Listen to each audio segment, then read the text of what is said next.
The concept of legacy. Is it a self-serving prophecy? Is it something we determine? Is it something that happens to us? We'll talk more about it on this episode of Mama We Made It with DJ and Reg.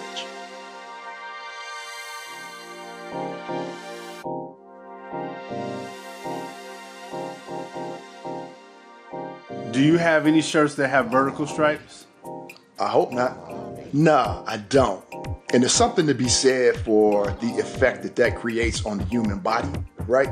That's why I'm asking, because the husky crew over here stays away from the horizontal stripes, baby. I'm not saying I shouldn't. No, you pull it off. I love it. That is definitely 1978, the beginning of surfboard era. I love that shirt, and it works for you.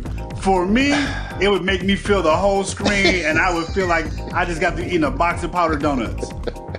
Well, look, man, I tell you what. When I saw the shirt, I was immediately like, I got to have that shirt. So I went and tried it on. I said, you look like an overweight little boy. That works for me. I said, let's get two of those. Was it Garanimals? Like, did you have the matching pants as well? I was a Garanimals kid. I was a Garanimals kid. Absolutely. I was a Garanimals kid. You as well? I was a Garanimals kid. I was a Tough Skins kid. Absolutely, bro. Anything that was made for the Husky kids, I was in it. Husky was a size, man. I'm saying Husky was a lifestyle. I don't know what you're talking about. Yeah, I didn't engage in that at that point. But look, Husky man, all my life except for when I played. Crazy. That is Husky was, again, man, the terms that we got away with back then. I'm not sure all of them are bad, actually. Husky, you laid in that. Husky was better than Fat Boy, which is what I get called. Oh, yeah, okay, that's sad, man. Kids can be mean. Kids can be mean. They shouldn't have done that to you. Husky to me, I was chubby. I wasn't fat, but at my big old age, I'm still Husky, so it is what it is. I embrace it as a brand now. Yeah. I couldn't have gotten away wearing Husky in my house, so I grew up with some very attractive, slim women who raised me, and they wasn't. The Husky wasn't going to work, but it was good. It was all good. Yeah, but thank you. Welcome to Mama We Made It with DJ and Reg. That's DJ. I'm Reg. Boogie, open it up, man. I know this is pressing on your heart as a topic, so I want to hear your preamble on how we get into this. It's going to start with a question, man. We've spoken a little bit about legacy. I mean, we've done it for years. We've become more deliberate around it lately, man, as we lose good folks here on earth.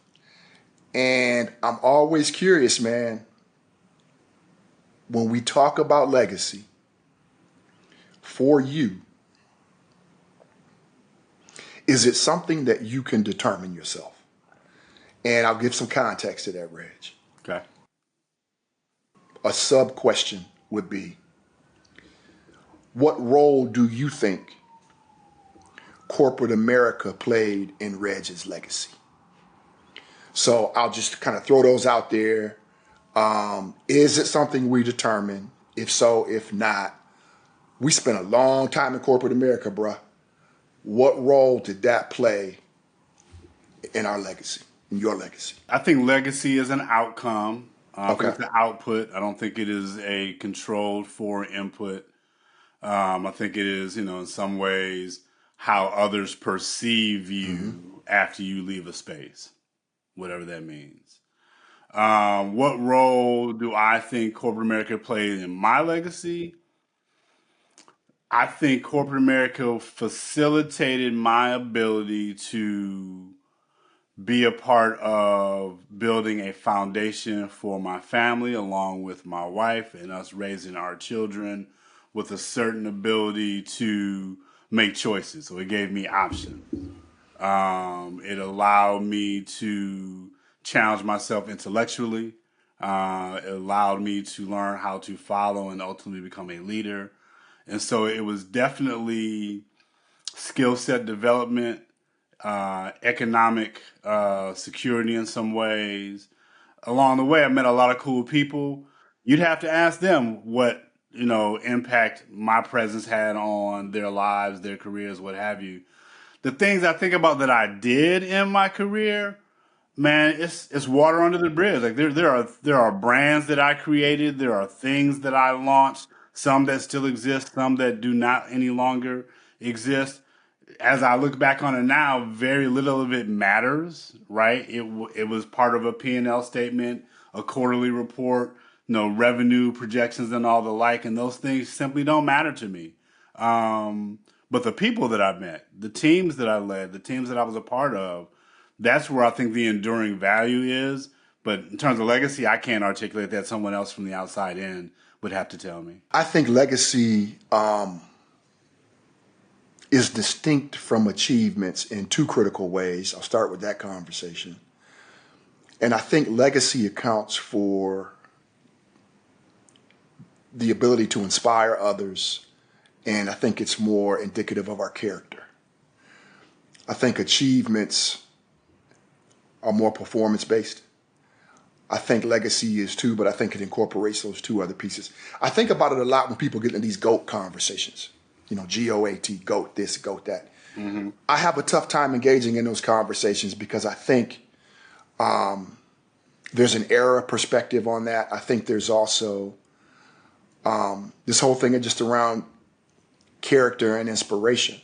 When I think back around corporate America, the question I asked you, Reg, I think it was exactly as you said. It allowed me to hone some skills and build, but there's nothing I look back on. I hope I had an impact on some younger leaders and empowered them to move forward in their careers.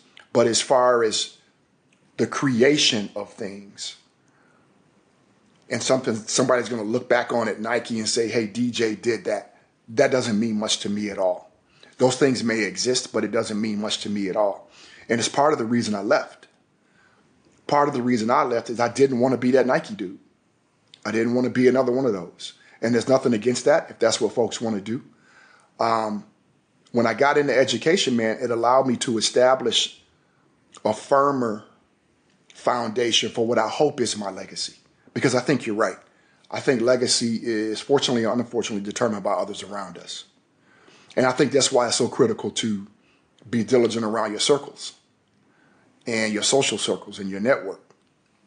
I don't want a lot of folks speaking in on who DJ was to them. I want to keep that circle pretty tight, unless we're talking about my role in education and how I assume that role. So I'm with you. I'll ask you this. As you think about legacy, as much as that is determined by others, are there things that you hope that they focus on, or things that you hope you've done, or you think about like, yeah, I would want that to be part of the conversation? When I graduated from high school, my father gave me a small little, it was a plaque that had a little hook and you'd hang it on your wall, a fastener that you hang on your wall. And it was, the top it said Hamlet. And it basically had a little paragraph of prose talking about my father giving me a clean name. And it always stuck with me that I inherited from my parents a certain footprint that they had worked hard to create in terms of what their name meant in the rooms that they had been in, what doors that opened for me to walk through. And if nothing else, it was my job to hand my name over to my children, if I was blessed to have them, as clean as possible. Mm-hmm. And I've tried to do that, right? And I continue to try to do that. I literally don't think about corporate America at all. It's not how I define myself at all. I don't think about that journey. It's over. It's been done for 10 years now. And so it's a weird question for me to receive, simply because that's not how I frame myself whatsoever. So my 30 years in all these different places I work, irrelevant to me. But the coaching, all the stuff that happened outside of my 9 to 5 is where life was lived. And so I am really actively trying to make sure that the conversations that I have express what I believe, so that people who have their own narrative on me can start with a grounding of they knew who I was, they know where I stand, they know how I feel about things, and then they can go from there and talk about how they feel I represented or I showed up in their world. So for me, it's always been about receiving a clean name, giving my kids a clean name, and pouring into them that which was poured into me, but extending that so that I'm not just measuring my impact through the two life forms that came behind me, but rather everywhere I go. That makes a lot of sense. I think the reason I weave corporate America into the legacy conversation is because I can at least say for both of us, we did have critical roles at that organization of 70 plus thousand people. You often had the stage. And to this day, when I see certain folks and they ask me, how's Reg? Because they know you and I are close. It's fortunately, unfortunately, within the context of their experience with you at Nike, right? And it's like, man, I miss that brother being around, or I remember when he said. So that to me is why that is important. But Sure. beyond anything beyond, self-identity or within self-identity, Sure. probably not much of a focus for me. It's funny you talk about the name. I don't know if I've ever shared this when we talk about legacy. So my last name Jones. Yep. Yeah, there's no relevance to anyone Oh, you told me in this my before. background, man. Yeah. So when we talk about legacy for me, man, it's just, as much as we connect, man, it's so different.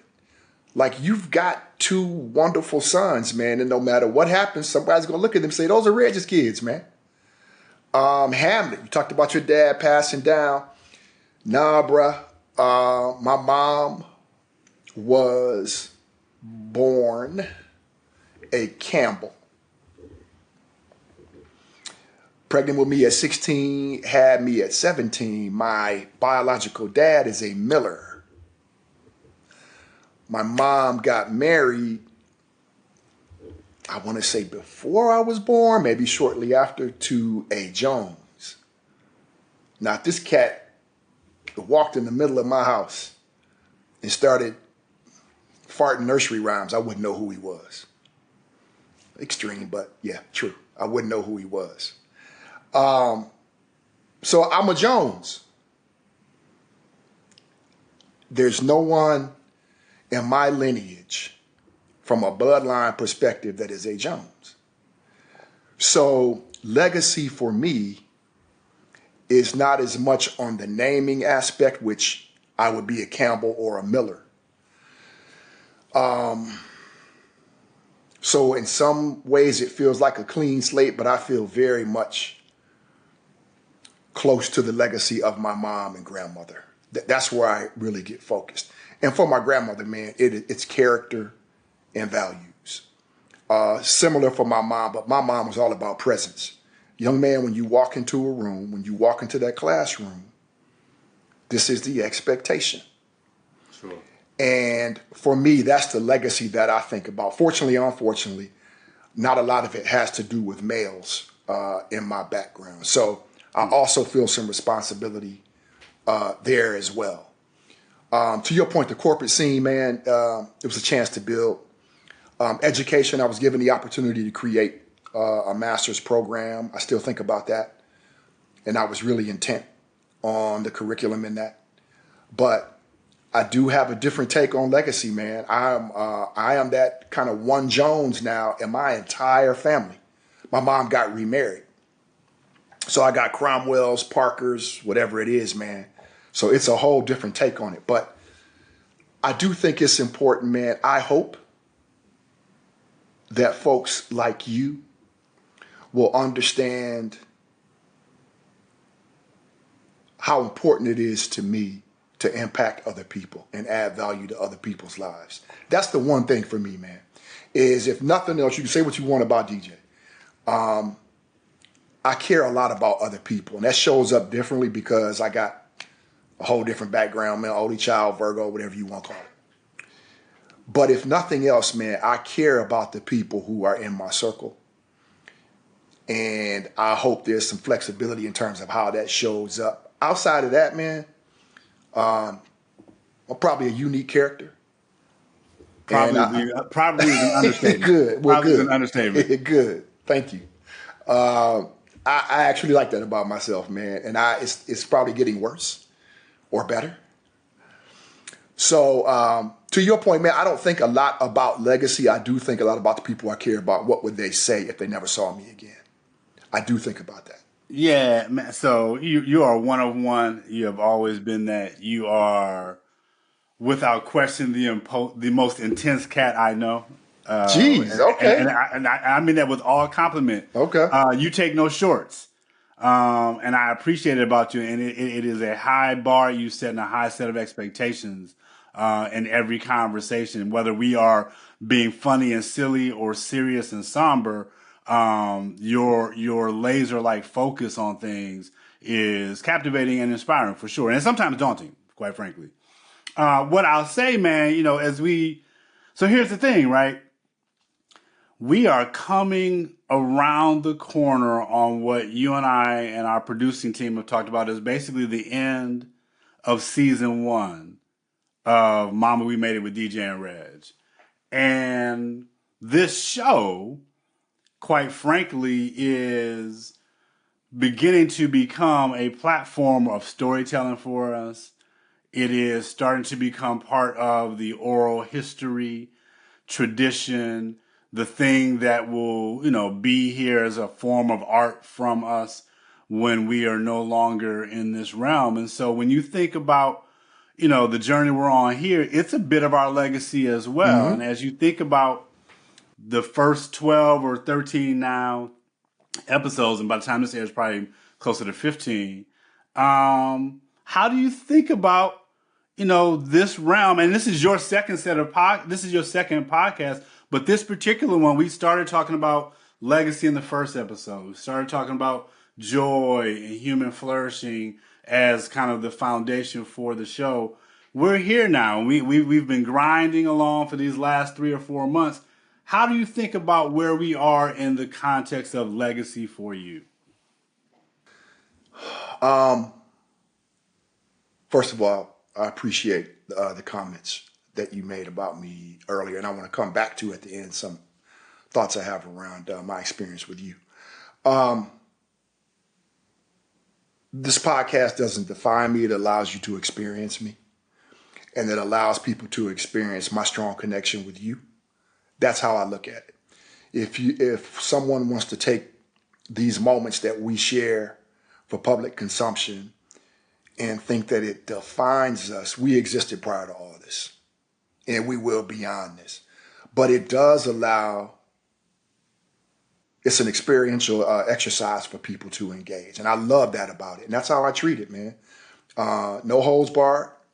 These are the conversations that we have. If you want to weigh in, stay in. Pause. So, hey, man, I only laugh because you laugh. When I can keep going after I say pause. But that's how I feel, right? We've developed some fans, which is incredible. We probably also have some low-key critics. That's cool, too. But again, weigh in, stay in. So that's how I look at it, Purse, man. We're letting people into something that's really important to us, and we're finding it's important to a lot of other people, man. And I'm loving every step of it. I love our planning sessions. I love our text messages with Nakia. I love formulating what the hell we're going to talk about in an upcoming episode, even if that's the night before. And I think it is, man, subconsciously, I'll say you and I, being more deliberate around our legacy. And I'll say subconsciously, because we don't have to do this. You and I going to keep it pushing, keep it moving, however it is. But subconsciously, way down in the crevices of, folks are going to have this. So I get curious. I'm gonna make some comments about you first, and then I want to ask your perspective on that. What is this in terms of your legacy? Hmm. Look, brother, you are also one of one, and man, we've known each other longer than we've been alive, which is crazy as heck. And can't nobody say nothing to me about Reg, man. Good, bad, yeah, good stuff, whatever, bad, whatever, man.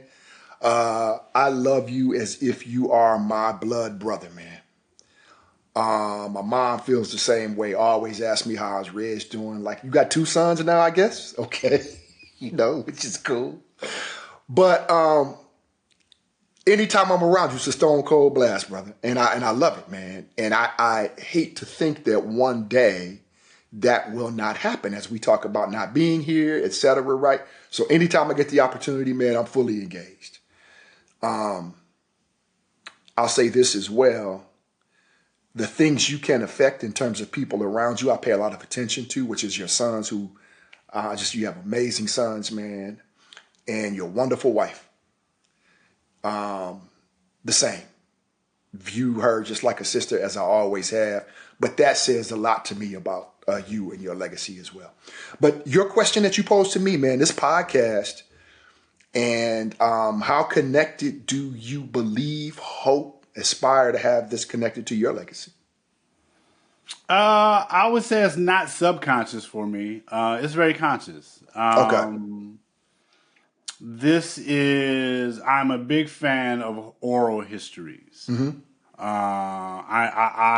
There was a time when I would go back and try to dig through the old slave narratives. I try to go back and see old stories from the griots, and I believe wholeheartedly in the oral tradition of our people.